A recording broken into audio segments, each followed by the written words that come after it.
Kevin Stefanski is daring Jimmy Haslam to intervene by continuing to start Dillon Gabriel. Despite 4 straight weeks of bottom-tier quarterback play, he's effectively put his own system above the franchise's future. The mysterious back injury cited for Shedeur Sanders doesn't hold up, not when he's throwing in pre-game warm-ups and drawing trade interest from half the AFC. It's not about health. If you're into the real story and all the messy twists they don't show on highlight reels, go ahead and subscribe. And if you're sticking around to see how this Browns QB chaos plays out, you should definitely be subscribed. It's about control. Stefanski didn't want Sanders, and now he's making sure the rookie doesn't get a chance to prove anyone wrong. Even as the team spirals offensively, that challenge now sits at Haslam's feet. The owner's choice, silence, or intervention will define whether the season is saved or sacrificed. The league sees Sanders as a future starter. If the Browns refuse to see the same, they'll either lose him to a smarter team or bury their playoff hopes under the weight of internal dysfunction. The Cleveland Browns have managed to land themselves in the middle of a controversy that could define the trajectory of their entire season, and maybe even their next few years. What should be a simple football decision has spiraled into an organizational standoff, fueled by stubbornness, personal agendas, and a quarterback dilemma that just won't go away. At the center of the storm is Shedeur Sanders. Young, talented, and clearly someone the rest of the league sees potential in. AFC teams have been actively calling the Browns, lining up to make trade offers. And not just out of curiosity, these are serious, meaningful inquiries. The kind that don't get made unless teams genuinely believe the player in question can contribute right now. That's the level of buzz Shedeur is generating. He hasn't even taken meaningful snaps in the NFL, and still, teams want him badly. So why don't the Browns? That question has been echoing around a fan base, the media, and now, inside the front office. Because what's becoming increasingly obvious is that this isn't a football issue. It's internal. It's political. It's about power and control, not performance. Head coach Kevin Stefanski continues to insist that Shedeur is dealing with a back injury. But let's not play dumb. Everyone saw him throwing during warm-ups. Not just soft tosses, either. Real throws. The kind that don't exactly scream injured. The kind that make people start asking real questions about what's actually going on. Because while Stefanski sticks to the injury excuse, the guy he keeps starting, Dillon Gabriel, is dragging the offense into the ground. An 18 QBR over 4 games. That's not a slump. That's a crisis. And yet, Stefanski refuses to change course. And this is where things get even more complicated. Sources say that Browns owner Jimmy Haslam was completely blindsided by how many trade offers have come in for Shedeur Sanders, which is shocking on its own because it implies a serious lack of communication, or worse, a deliberate effort by the coaching staff to keep Haslam in the dark about what other teams are seeing. And here's where it gets really messy. Haslam was reportedly the driving force behind drafting Sanders in the first place. He saw the talent, the potential, and believed Sanders could be a long-term answer at quarterback. But that pick, it wasn't Stefanski's. And ever since, there's been tension. What's clear now is that Stefanski didn't want Sanders, and he's acted accordingly. That's the root of the problem. This isn't about Gabriel being the best option. It's about Stefanski standing by his guy, running his system, and sending a message about who really makes the decisions, even if it comes at the expense of the team's success. This isn't just poor coaching. It's organizational sabotage. When your head coach refuses to play a promising rookie, one that your owner believes in, and justifies it with an injury that everyone can see through, it stops being about football. It becomes a test of authority, a battle over control. And right now, that battle is unfolding in real time. The defense has been lights out. Myles Garrett is having a career year. The entire unit is dominating, keeping the Browns in games they have no business staying close in. But no defense can carry a team forever, especially when the offense can't move the ball, convert on third downs, or stay out of its own way. That's exactly what's happening with Dillon Gabriel under center. And Stefanski won't budge. You don't have to be a coach or a scout to see what's wrong. Browns fans see it. NFL teams see it. Every week that passes without a change is another week lost to ego and indecision. The trade deadline is approaching, and the pressure is rising. If the Browns deal Sanders to a team like the Raiders or another AFC rival, and he ends up starting and succeeding, it will haunt this organization for years. Especially when the only thing stopping him from playing in Cleveland was internal politics and coaching pride. This isn't speculation anymore. It's out in the open. Other teams value Sanders more than the Browns do. Stefanski's refusal to give him a real shot speaks volumes. And the injury narrative? It's become more of a punchline than a legitimate explanation. At this point, the only logical move is for Haslam to intervene. He backs Sanders in the draft. He sees the trade interest. He's watching the offense sputter. The moment is here for him to step in and say, enough is enough. Play the guy. See what he can do. There's no rational football reason to continue down this path with Gabriel. There's only ego. If Stefanski can or won't make the change, Haslam has to, because the alternative is wasting another season, torching the credibility of the front office, and alienating a defense that's doing everything right, only to watch the other side of the ball light the house on fire. This is also about the future. Let's say the Browns don't start Sanders and then trade him. Let's say he goes to a rival, starts, and plays well. What then? They lose a potential franchise quarterback for nothing. They cement their reputation as an organization that can't manage talent. They send a message to the league and the players in their own locker room that internal drama outweighs winning. And what if they keep Sanders and still don't play him? Then they waste both the season and the asset. They let him sit, develop nowhere, and drain any value he had while fans and teammates wonder what's really going on behind the scenes. The Browns don't need to commit to Sanders long-term right now. They just need to give him a chance. One game. Let him prove he can operate the offense, protect the football, and keep drive alive. That alone would give this team a shot at turning things around before it's too late. Because what they're doing right now, it's not working. Everyone can see it. And the people in charge have stopped pretending otherwise. Haslam has a choice. Step in, force the issue, and potentially change the course of the season, or let the dysfunction play out. Watch Sanders walk, and spend the next few years explaining why the team let another talented quarterback slip away. The defense deserves better. The fans deserve better. The locker room deserves leadership that's willing to put pride aside and put talent on the field. The next 2 weeks could define this team for years to come, and every decision or lack of one will be remembered. So what do you think? Should Jimmy Haslam finally override Stefanski and put Shedeur Sanders on the field? Will the Browns ever get out of their own way and actually let talent lead? Or are we about to witness yet another chapter in Cleveland's long history of internal implosion? Let me know what side you're on in the comments. If you're just as tired of watching this team waste opportunity, hit that like button. Share this with someone who still has hope the Browns can turn it around. And don't forget to subscribe. We're following every twist in this saga, and the next chapter might be coming sooner than you think. At this point, the Browns aren't just risking a lost season. They're risking an identity crisis. Everything that's been built over the past few years, the front office stability, the promising draft picks, the elite defensive culture, it's all teetering on the edge because of a quarterback standoff that should have never gone this far. Shedeur Sanders was never supposed to be the face of this drama. He was a fifth-round pick with upside, brought in to develop behind veterans and learn the system. But now, he's become the symbol of everything that's going wrong inside this franchise. Not because of anything he did, but because the Browns can't get out of their own way. And the dysfunction?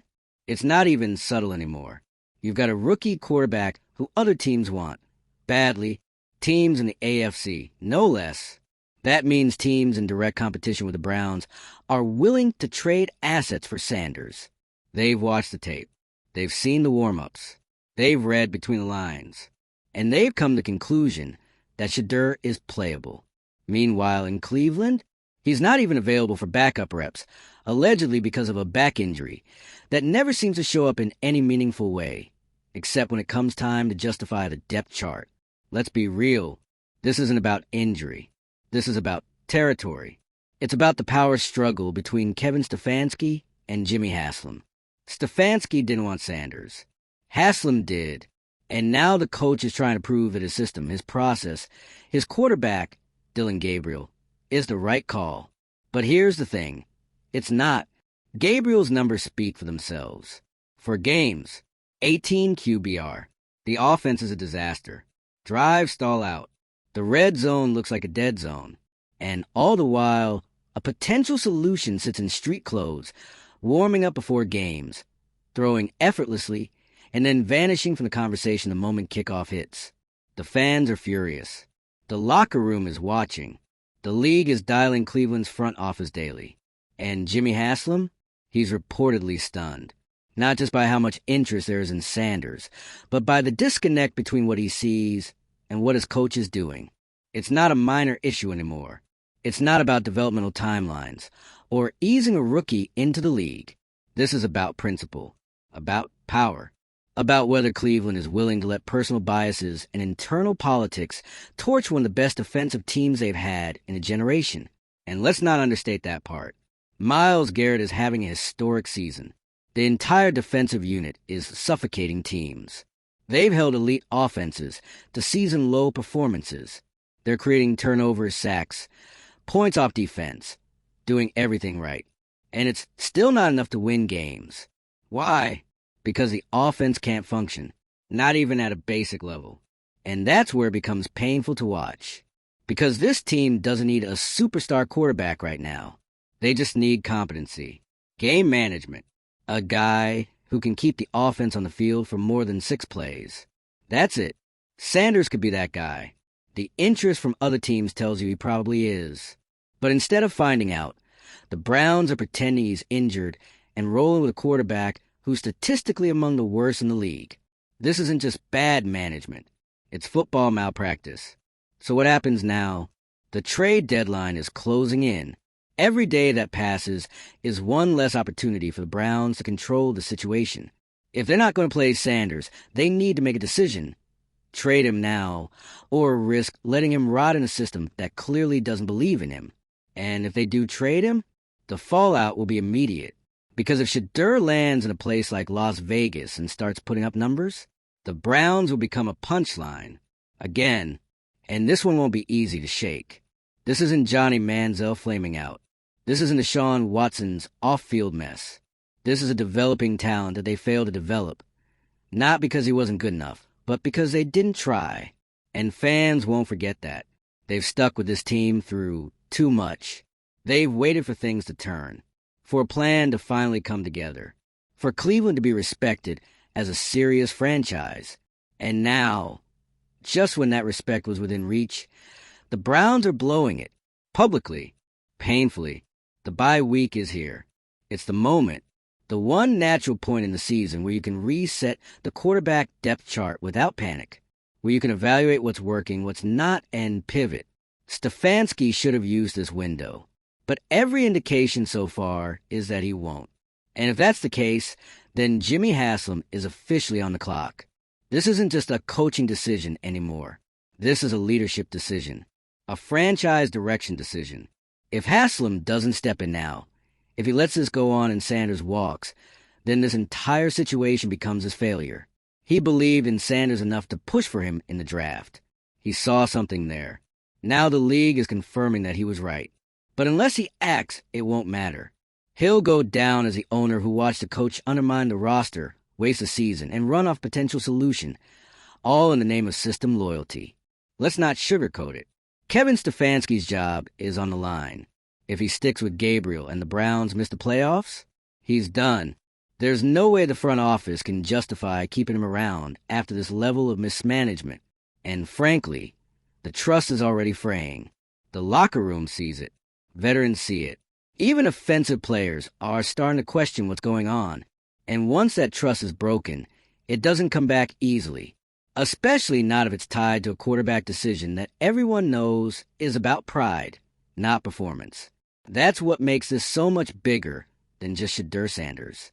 He's the flashpoint, yes, but he's also the mirror, the reflection of everything that's wrong in Cleveland right now. The unwillingness to adapt, the fear of losing control, the prioritizing of ego over results. The Browns can still fix this. They can still make the move. Play Sanders. Let him take the field. Let the team rally around something new. Something hopeful Something that isn't soaked in the stench of failure and stubbornness. Let the defense finally have a reason to believe their effort isn't being wasted. But they have to do it now. Not in Week 12.